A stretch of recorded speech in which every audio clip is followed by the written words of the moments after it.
friends, this is Miss Inglada with Charlie. I am doing your next to read aloud, and I'm super excited to share with you Seeds Move by Robin Page. We are sticking with the same theme of growing. Last week was focused on how we help plants grow as gardeners with We Are the Gardeners by Joanne Gaines and kids. And this week we are going to be learning more about how seeds can scatter, float, and hitchhike to certain environments that will allow them to grow without our help. And so when I tell you I'm so excited about this reading, I'm literally jittery. I'm just bouncing out of my seat to read this book to you. I learned a lot because I didn't realize how seeds can move on their own in order to end up in certain environments. You're going to learn a lot about nature today, and I'm just super excited to read it to you. Charlie's excited. He has his little lamb chop stuffed animal with him. But before we get started with the reading, I did want to go over a few vocabulary words. So let's take a moment to go over those with their definitions. That way we don't have to pause throughout the reading. So let's just take a moment to do that right now. This week's vocabulary words. Catapult. To catapult is to hurl or launch something. It is to send something flying. Burrow. To burrow is to make a hole or tunnel underground. Scatter. To scatter is to throw in many directions. All of the vocabulary words that we just reviewed are used as verbs in our story. They are words we use to describe an action. I don't know about you, but I'm really interested after learning those vocabulary words to figure out how any of them deal with seeds moving around. So take a moment, put me on pause if you need to, get comfortable, get a friend, and let's get started with the reading.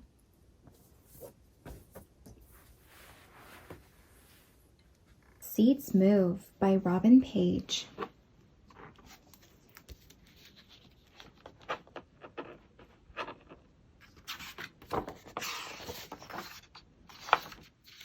Seeds Move by Robin Page.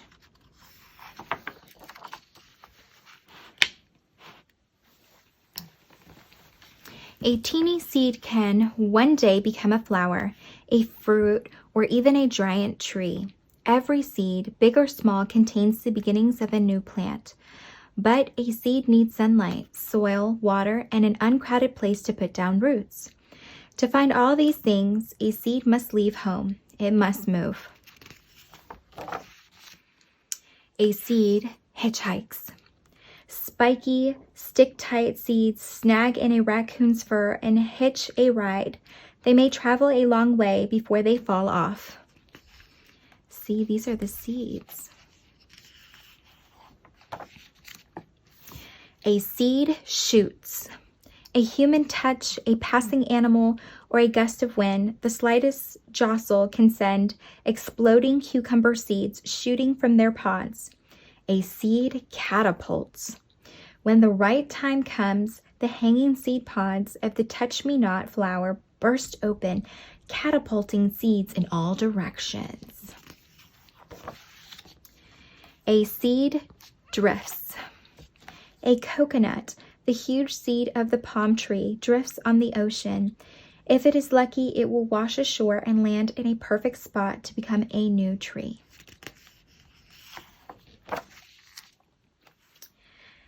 Attached to a bloodroot, seed is a tasty tidbit that ants love to eat. The seed tricks the ants into dragging it to their underground nest. There, the ants eat the snack and then bury the remaining seed. A seed burrows.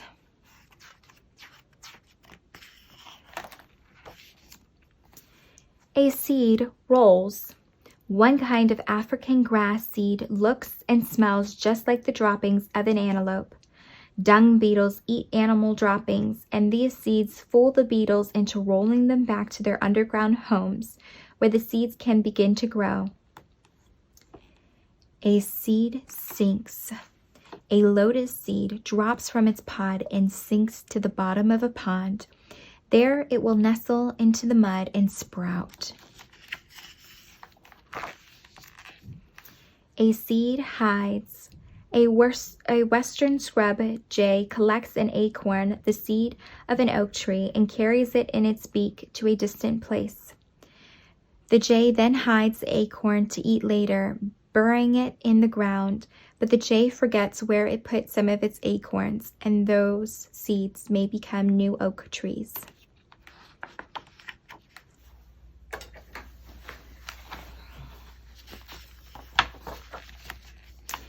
A seed floats. Monkey ladder seeds drop from their huge pods, landing in the water below. The seeds float on rivers, even across seas, until they take root on faraway shores. A seed squirts. The durian is one of the orangutan's favorite fruits, but its seeds are bitter. The orangutan eats the fruit and then squirts out the seeds. A seed scatters. The spiny mouse nibbles on the fruit of the taily weed, but the seeds of this fruit taste terrible, so the mouse spits them out, scattering them all over.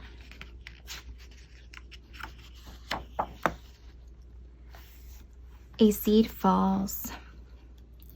An unlucky mouse eats a wheat seed, then gets snatched up by a hungry hawk. After the hawk eats the mouse, it coughs up a pellet that contains the mouse's fur and bones, along with the undigested wheat seed. The pellet falls to the ground where the seed can sprout. A seed parachutes. When a milkweed pod splits open, it releases hundreds of seeds. Each teeny seed is attached to silken threads that parachute in the wind, carrying the seed far away. A seed plunges. The seed pod of the red mangrove plunges into the water. The pod will drift away, then settle to the bottom of the marsh and put down roots. A seed helicopters. The seeds of a yangna tree helicopter, spinning as they fall. They often end up some distance from their parent tree. A seed plops. Throughout the summer and fall, a hungry brown bear eats mountain ash berries and other fruits. As the bear wanders in search of more food, the undigested seeds plop out inside large piles of the bear's poop. And then a seed grows. We also help seeds move and grow. Farmers and gardeners all over the world plant seeds. You can too. Try tucking a watermelon seed into the soil, then water it and see what happens.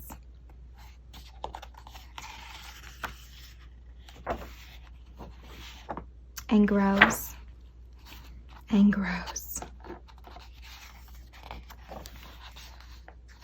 And that is the end.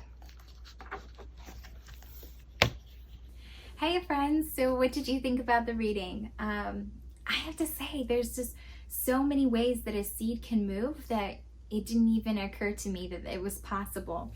One of my personal favorites about this story was I'm looking at it right now, of the coconut. So the huge seed of the palm tree,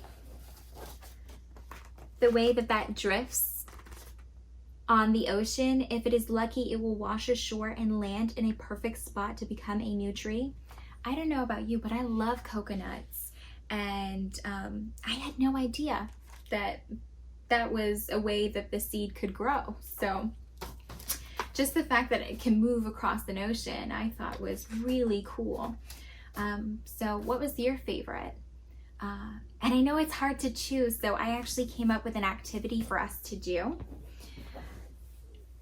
And it's very simple. All you need is a blank sheet of paper. What you're gonna do is you're gonna fold it in half and then fold it in half one more time, okay? You're gonna need one sheet of paper and either crayons or colored pencils or markers. And what you're gonna do is, in each square, I want you to talk about a way that a seed moves. Give an example from the story, and then put the word on the top, okay? And then underneath it, I want you to draw a picture of how that seed moves. So you're basically defining the word with a picture, okay? So take some time to work on that. I hope you enjoyed this story as much as I did, and I look forward to reading a new one to you next week. You guys have fun, and I will see you next week.